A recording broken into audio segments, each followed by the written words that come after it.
이 고난이 체험되면 체험될수록 하나님은 더욱더 확실하게 분명하게 보여지는 거 아십니까?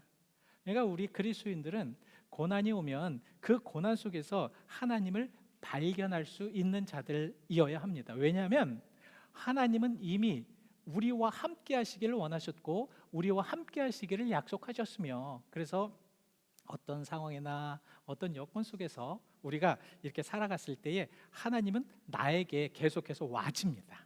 근데 그 와진에 가장 쉽게 우리가 그 하나님을 체험할 수 있는 방법은 무엇이냐면, 그 깊은 고난 속에, 그 어려움 속에서, 그 곳에서 정말 우리가 쓴물을 삼키면서까지 고난을 했을 때 그 고난 속에서 하나님은 우리와 함께 하심을 발견할 수가 있다라는 거죠. 그래서 여러분들, 비록 우리가 고난 속에 살 수밖에 없습니다. 죄의 세상이기 때문에 고난 안에 살 수밖에 없고요.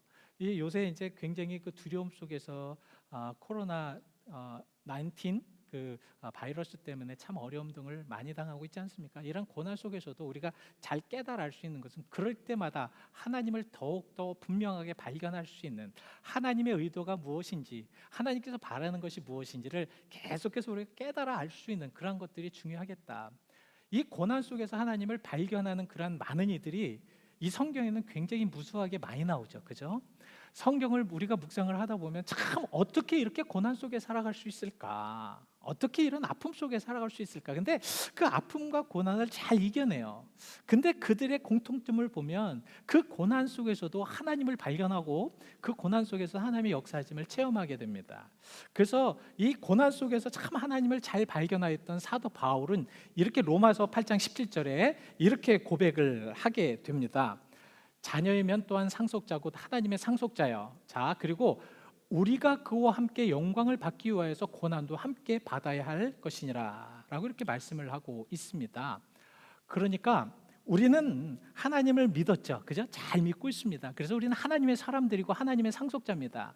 영접하는 자, 곧 그 이름을 믿는 자들에게는 하나님의 자녀가 되는 권세를 주셨고요, 그 권세를 통해서 하나님의 상속할 수 있는, 하나님의 은혜와 하나님의 역사하심을 상속할 수 있는 그런 상속함을 주셨다라는 말씀입니다. 근데 그 상속의 의미가 성경에는 크게 두 가지로 우리가 볼 수가 있습니다. 그러니까 무조건 받는다고 해서 좋은 것이 입니다만, 그래도 우리가 느끼고 생각해야 될 것이 무엇이냐면, 첫 번째, 이 상속이라는 의미는 하나님께서 예수 그리스도를 통하여서 허락한 부활과 영생의 상속입니다. 그래서 하나님을 믿는 이들, 하나님을 온전하게 믿는 이들에게는 하나님께서 주시는 영생과 부활에 참여할 수 있게 되었습니다. 이것을 상속한 것이에요. 그러니까 우리는 하나님을 믿고 따를 때에 그 하나님이 주시는, 그리고 하나님이 갖고 계시는 그 영원성, 이런 것을 상속받을 수가 있습니다. 두 번째, 상속이라는 의미가 조금 한 가지 좀 힘든 것이 무엇이냐면, 오늘 저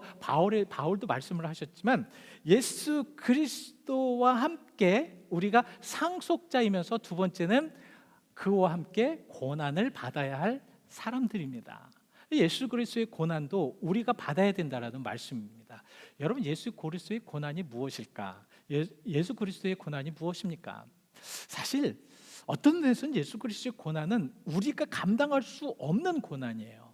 왜냐하면 높고 높으신 하나님이 낮고 낮은 인간의 땅으로 오신 것만큼 고난이었습니다. 이것은 엄청난 고난이에요. 우리가 견딜 수 없는 고난입니다. 우리는 조금만 우리의 자리나 아니면 우리가 가지고 있는 것들이나 아니면 우리가 상황들이 조금만 잘못되어도 우리는 기분이 나빠하고, 누가 나를 그것에 대해서 도전을 하고 누가 나에 대해서 브레임을 하면 이거 우리가 굉장히 마음을 아파합니다. 그렇지만 예수님은 그 높고 높은 분이 낮고 낮은 인간의 자리로 오셨습니다. 근데 빌립보서 2장 8절에는 어디까지 말씀을 하냐면, 그 낮고 낮은 자리뿐만 아니라 우리 인류를 위해서 목숨 죽기까지, 십자가에 달려서 죽기까지 하셨다라는 말씀입니다.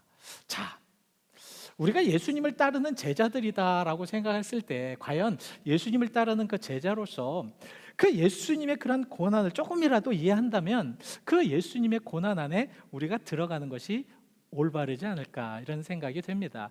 근데 이 고난에 또 우리가 예수님과 함께 동참함에 그러한 모든 것들이 왜 그러는가? 왜 우리가 그런 고난을 받고 예수님의 고난에 동참해야 되고 그 예수님의 고난 안에 들어가야 되는가?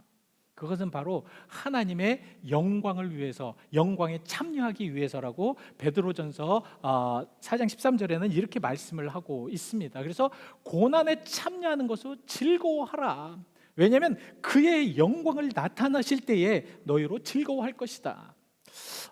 우리가 비록 이제 고난을 받아요, 그죠? 고난을 받고 고난 속에 있습니다. 어느 때는 왜 우리에게 이런 고난이 오는지도 모를 정도로 아파하면서 고난을 받을 때도 있어요. 근데 이런 고난 속에서 하나님께서는 계속해서 우리를 통하여서 영광에 참여하는 자리로 옮기시기를 원하시기 위해서 계속해서 고난 속에서 그렇게 우리를 살게 하셨다라는 말씀입니다. 왜 하필 고난인가? 여러분, 죄가 없다면 우리가 사실 고난을 받을 필요가 없어요. 우리는 예수를 믿으면서도 매일같이 한결같이 가끔 가다가 또 어느 때는 매일 또 항상 그냥 시간 때때로 죄 속에 들어가고 또 변하지 않고 또 어느 때는 하나님이 원치 않는 일들 많이 하잖아요, 그죠?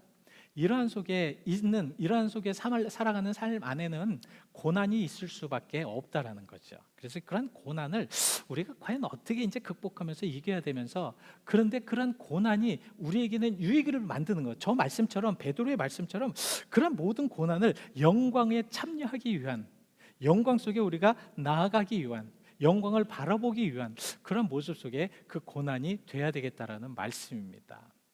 그래서 우리가 가만히 생각을 해보면 그 영광스러운 고난에 참여를 하다 보면 그곳에 우리는 분명히 유익이 있을 거란 말입니다. 그죠? 우리가 믿음 안에서는 또 신앙 안에서는 유익이 없으면 안 돼요. 우리가 무엇인가 베네핏이 있어야 되잖아요. 그렇지 않습니까? 하나님을 믿는 사람에게는 항상 어떤 유익이 꼭 필요합니다. 유익해야 합니다. 여러분, 오늘 이 예배도 여러분들에게는 유익하셔야 됩니다. 그냥 오셨다가 돌아가시는 그런 의미가 아니라 정말 이 예배를 통해서 역사하시길 원하시는 하나님, 오늘도 이 자리에 여러분들과 함께 하시는 그 하나님을 발견하고 함께함의 그런 유익들, 이런 유익을 통해서 우리는 하나님께 감사하면서 또 감격스럽게 예배할 수가 있는 것이거든요. 그래서 우리는 이 말씀을 통해서 유익한 그런 모습 속에 살아가야 되는데, 그 하나님의 영광된 모습으로 그럼 살아가는 것이 유익인데 그 하나님의 영광된 모습이 과연 무엇인가? 여러분, 우리가 고난을 받더라도 이유를 알고 그 고난 속에서 내가 이렇게 고난을 받았을 때 다음 단계는 무엇인가를 알면 우리는 큰 은혜와 축복 가운데 들어갈 수가 있습니다. 그래서 오늘 베드로는 본문 6절 말씀에 이렇게 말씀을 하고 있습니다. 자, 그러므로 너희가 이제 여러 가지 시험으로 말미암아 잠깐 근심하게 되지 않아 할 수가 없으나, 그러니까 시험을 받을 때는 근심하고 아파요. 그죠? 괴롭습니다. 힘들 수밖에 없어요. 목사뿐만 아니라 여러분들도 다 마찬가지시겠죠, 그죠? 그러니까 막 그냥 그 삶의 안에서 괴로움과 고통이 얼마나 많으시겠어요? 힘든 것이 얼마나 많으시겠습니까, 그죠? 이런 힘든 것과 고통과 아픔과 이런 것들이 여러 가지 이렇게 겹쳐가지고 굉장히 많은 괴로움 속에서 우리가 살고 있습니다. 그런 것에 근심되지 않을 수 없지만 너희가 기뻐하라. 왜 기뻐하라고 하는가? 그 고난의 유익 때문에. 그런데 그 고난의 유익은 무엇인가? 하나님의 영광 때 암으로 들어가는 건데, 하나님의 영광 때문에 암으로 들어가는 것이 무엇인가? 그 유익이 무엇인가? 그것은 첫 번째는 구원 안으로 들어가는 것입니다. 구원 안으로 들어가는 유익이 있기 때문에 우리는 그 영광된 모습 속에 그런 고난의 유익을 받을 수가 있습니다. 여러분, 고난의 구원한다, 구원을 받는다.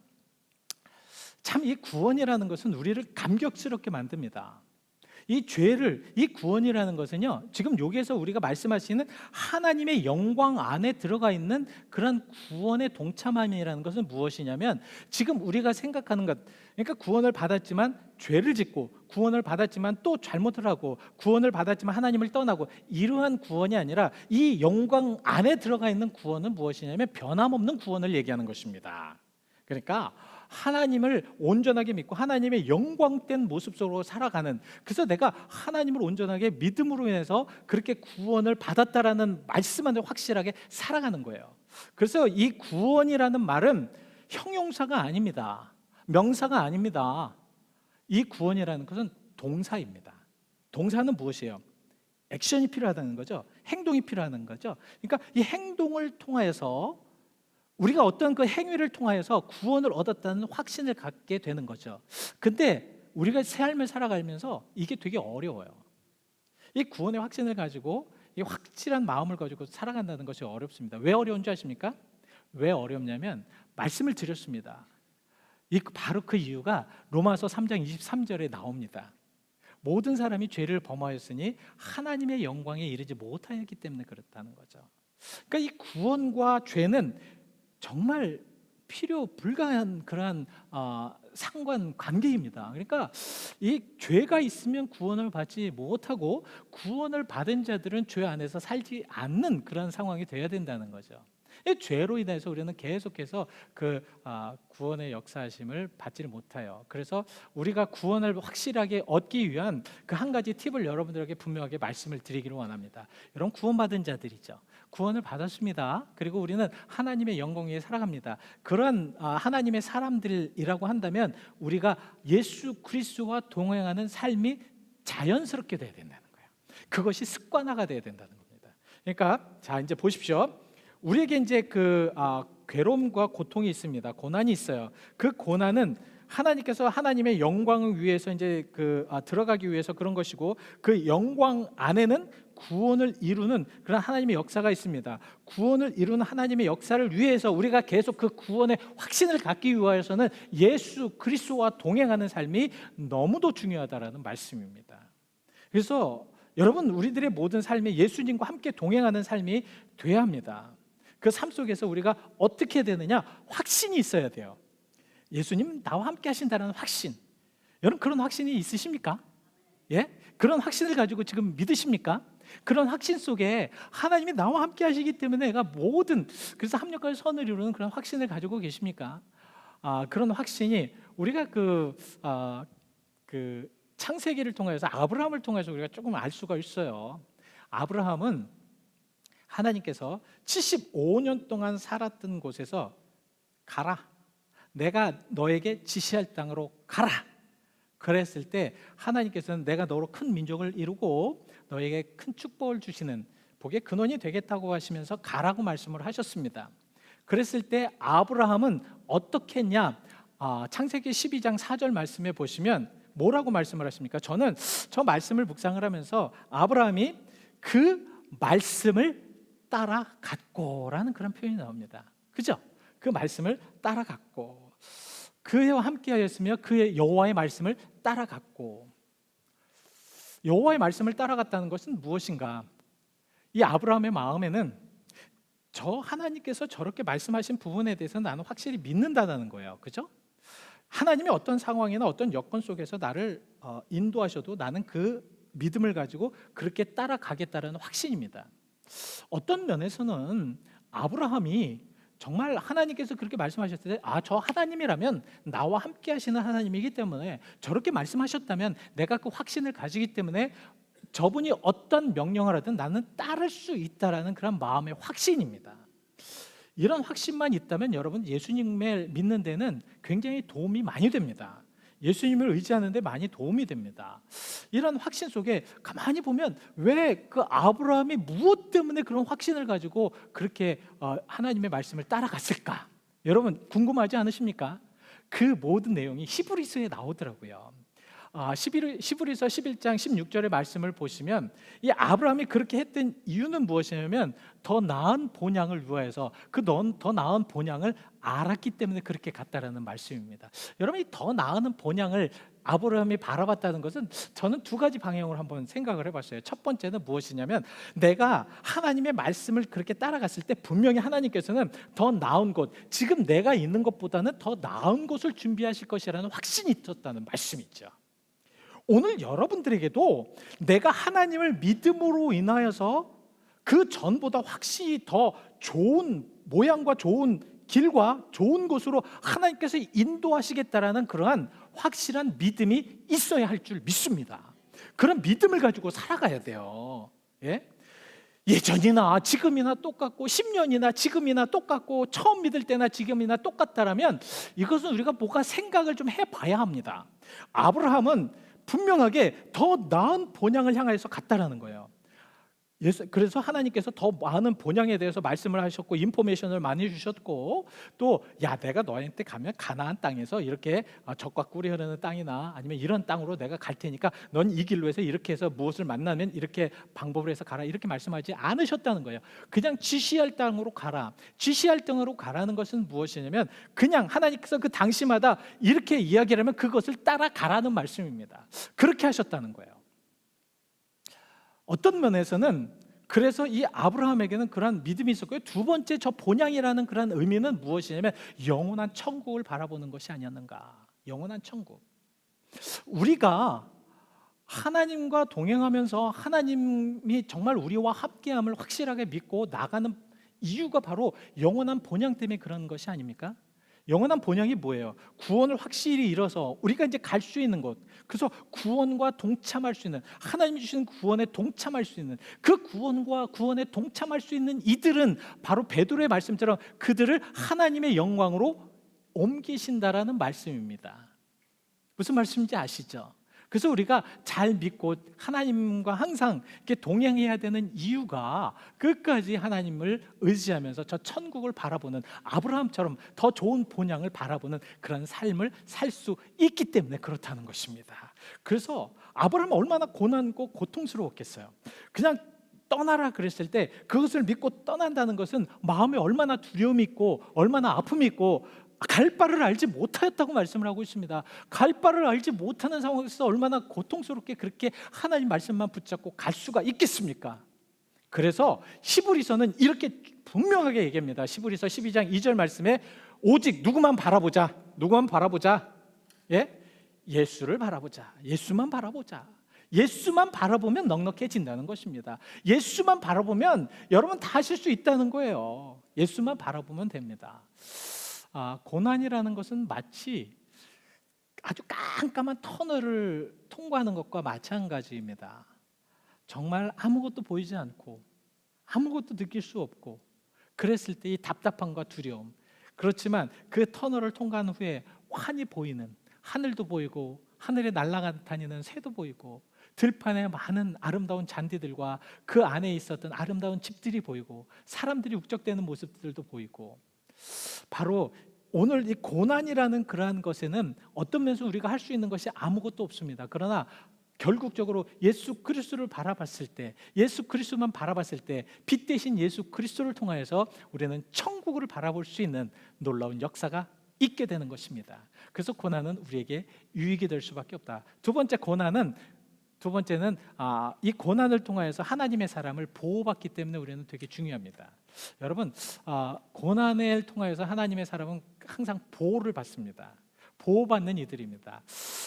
베드로 전서 1장 5절 말씀에 뭐라고 말씀을 하고 있냐면, 자, 하나님의 능력으로 보호를 받느니라. 하나님의 능력으로 보호를 받는 사람들은 어떤 사람이냐면 정말 예비하신 구원을 얻기 위해서 믿음으로 힘쓰는 이들, 하나님의 사람으로 믿음으로 최선을 다하는 이들은 하나님께서 구원의 보호를 받게 하신다는 것입니다.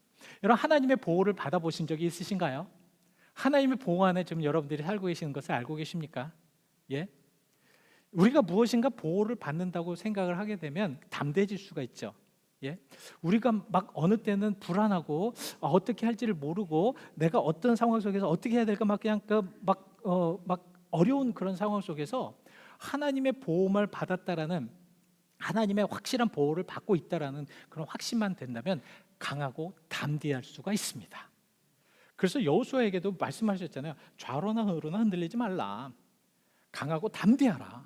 왜 강하고 담대하느냐? 하나님께서 여호수아를 보호하시기 때문에 그렇다는 것입니다. 또 여러분, 성경에는 하나님의 보호하심을 확실하게 이렇게 너무 선명하게 그렇게 체험한 사람이 있습니다. 누구냐면 요셉입니다. 요셉. 구약의 그 족장 시대에 아브라함, 또 이삭, 야곱, 요셉, 이 4대의 그 족장을 통하여서 마지막의 족장이었던 요셉은 참 불운의 사람이었다라고 생각할 수가 있어요. 왜냐하면 이 사실은 굉장히 부유한 집안이었습니다. 하나님께서는 아브라함의 축복을 주신 것이 계속 이삭과 야곱을 통해서 엄청난 그런 부유를 가지게 하였습니다. 그 부유함 속에서 그 정말 귀하게 자란 아들, 그래서 채색을 입었던 그런 아들이 자기 형제들에게 결국은 팔려서 애굽으로 그렇게 종으로 팔려갑니다. 애굽으로 팔려간 그러한 그 요셉을 따라가다 보면 얼마나 고난과 고통 속에 있을까, 얼마나 좌절을 할까를 생각할 수가 있습니다. 그죠? 여러분 한번 생각을 해보십시오. 우리는 가끔 가다가 황당하게 어떤 일을 당해요. 그런 만큼 우리는 어쩔 수 없이 막 그냥 막 두려워하고 떨립니다. 이거 어떻게 해야 되나, 막 그냥 어떤 방법도 못 찾을 때가 많아요. 우리는 그렇게 삽니다. 요셉을 한번 생각해 보시자고요. 어떤 면에서는 성경을 읽으면서 우리들의 삶과 한번 이렇게 같이 조명해서 보면 굉장히 이해가 쉽습니다. 요셉을 보면 아마 지금 사람들 같았으면 웬만하면 자살할 정도의 그러한 고통이 아니었을까. 예? 자, 갑자기 부유하고 갑자기 아주 그냥 행복했던 그런 삶이 종의 삶으로 확 떨어졌습니다. 참 고통스러웠을 거예요. 참 어려웠을 것입니다. 근데 성경은 단서를 줘요. 요셉이 잘 이겨낼 수 있는 단서와 그 고통 속에서 이길 수 있는 단서를 줍니다. 우리는 그 단서를 잘 찾아야 돼요. 어느 때는 여러분 성경을 묵상하면서 이 단서만 잘 찾으면 그 상황이나 여건을 확실하게 이해할 수가 있습니다. 그 단서는 무엇이냐면, 저는 그 단서를 어디서 찾았냐면 창세기 39장 2절에서 찾았습니다. 뭐라고 하나님께서 말씀을 하셨냐면, 여호와께서 요셉과 어떻게 하심으로? 함께 하심으로. 요셉과 함께 하심으로. 저기에서 함께 한다라는 것은 무엇이냐면 그냥 룰룰루 하면서 옆에서 손잡고 돌아다니신다는 의미가 아닙니다. 저기서 함께 한다는 것은 요셉이 어디를 가나 보호하셔서, 프로텍트 하셔서, 그가 하는 모든 것들을 하나님께서 감싸 주셔서 요셉이 하는 모든 것들을 잘 되도록 만들었다라는 의미입니다. 고난 속에 어떻게 저렇게 될 수 있을까? 어떨 땐 우리가 항상 이렇게 보면 우리의 고난이 저럴 수가 있어요. 그죠? 그랬을 때 하나님이 함께 하심으로 인해서 그 고난이 오히려 형통으로 바뀌는 그러한 유익들 해볼만 하겠죠. 그렇죠? 근데 요셉이 저렇게 되었을 때 나중에 이제 형들을 예급으로 초대를 하지 않습니까? 근데 형들을 초대를 하고 나서 야곱이 이제 죽어요. 그죠?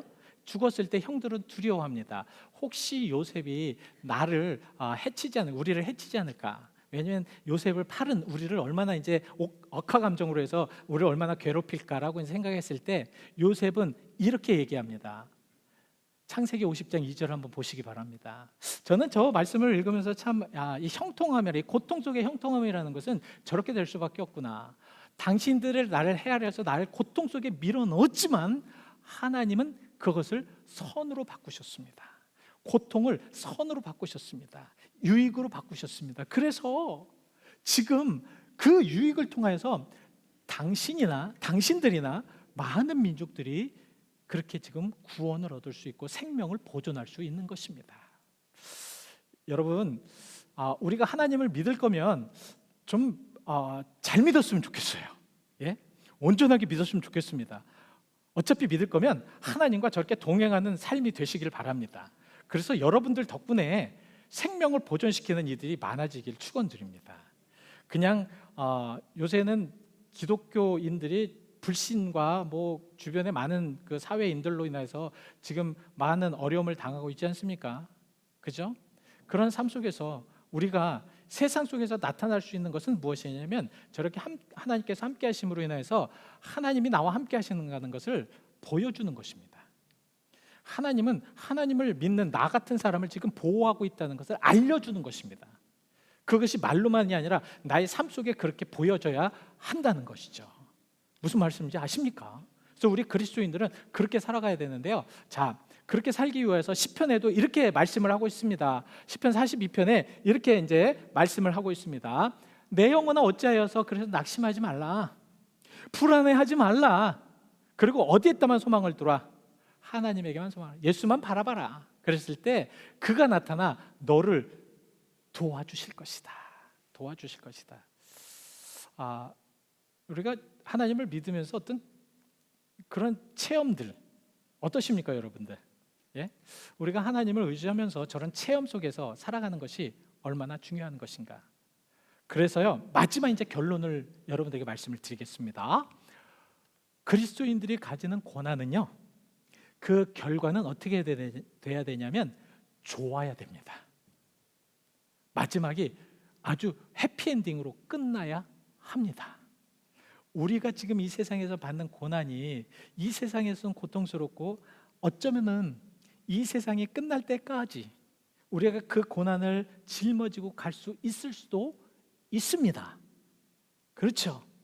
어떤 면에서는 어떤 분들은 자기 자녀로 인하여서 자기 자녀가 참 힘들고 어려운 것으로 인하여서 그 고통과 고난을 끝까지 무덤까지 갖고 가야 하는 이들도 사실은 있습니다.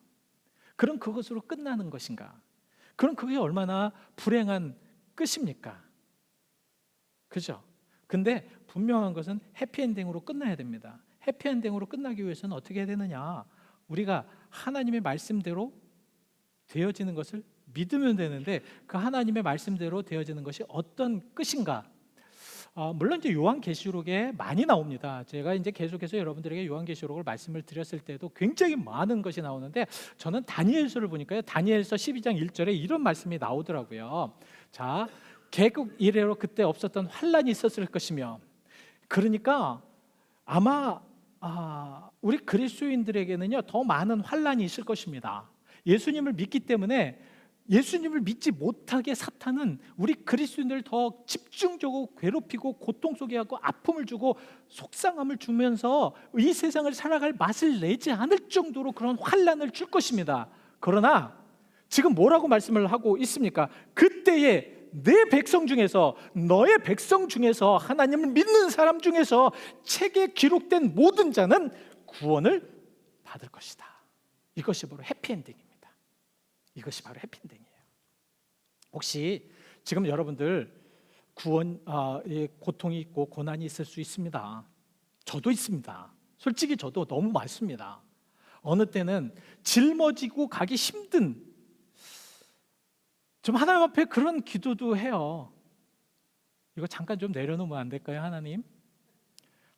이게 참 너무 고통스러워서 하나님 도저히 안 되겠는데요. 저 같은 정도의 수준이라면 이거 도저히 안 되겠는데요 라고 할 정도의 고난이 우리에게도 있습니다. 그죠?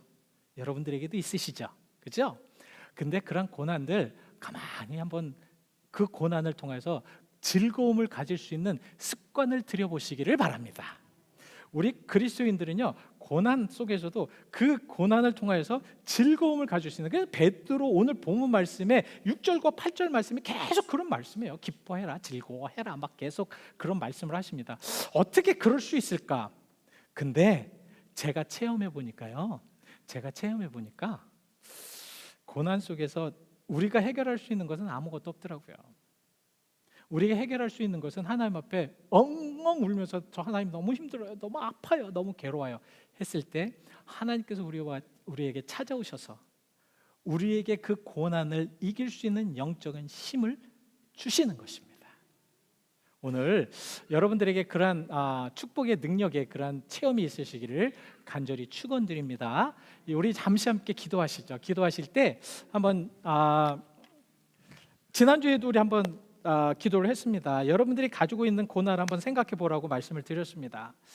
지금 여러분들 마음에 가장 고통스럽고 아프고, 목사님 저는 그런 것이 없는데요 라고 말씀하시는 분도 있으실지 모르겠습니다. 그러면 고난 받는 이들을 위해서 잠시 기도해 주시기 바랍니다. 그렇다면, 그리고 내가 지금 고난이 있고 아픔이 있고, 저는 지금 여러분들에게 이렇게 말씀을 드리지만 지금 한 20가지 고난에 대해서 얘기해보라 그러면 그냥 저절로 얘기할 수 있을 것 같아요. 그렇지만 그 고난이, 제가 지금 그 고난을 계속해서 짊어지면서 갈 수 있는 그 이유가 무엇이냐면, 그 고난 한 가지마다도 하나님이 함께 하시더라고요. 하나님께서 함께 역사하시더라고요. 하나님께서 도우시더라고요. 하나님께서 보호하시더라고요. 근데 그 고난이 아프면 아플수록 그 고난을 통해서 더 진가의 하나님을 발견하게 되게 하시더라고요. 여러분, 그래서 가지고 가시기 바랍니다. 고난 들고 가십시오. 끝까지 들고 가시면서 그 고난 속에서 역사하신 하나님을 여러분 한번 체험해 보시길 바랍니다. 오늘 보호하신 하나님, 구원의 역사에 임하신 하나님 앞에 우리가 하나님의 영광에 좀 참여하면서 그렇게 살아갈 수 있는 여러분들이 되기를 바라면서 우리 잠시 기도하시겠습니다. 기도하실 때 하나님, 이 시간에 고난 속에서도 저와 함께 하신 하나님을 발견하시고 하나님을 체험하게 해달라고 기도하시기 바랍니다. 특별히 말씀 속에서 여러분들에게 정말 주셨습니다. 그 말씀이 온전하게 이루어질 수 있도록 그 믿음을, 확신을 가지고 하나님 말씀 안에 따라갈 수 있도록 그런 확신을, 그 신앙을 달라고 기도하시길 바랍니다. 우리 잠시 함께 기도하시겠습니다.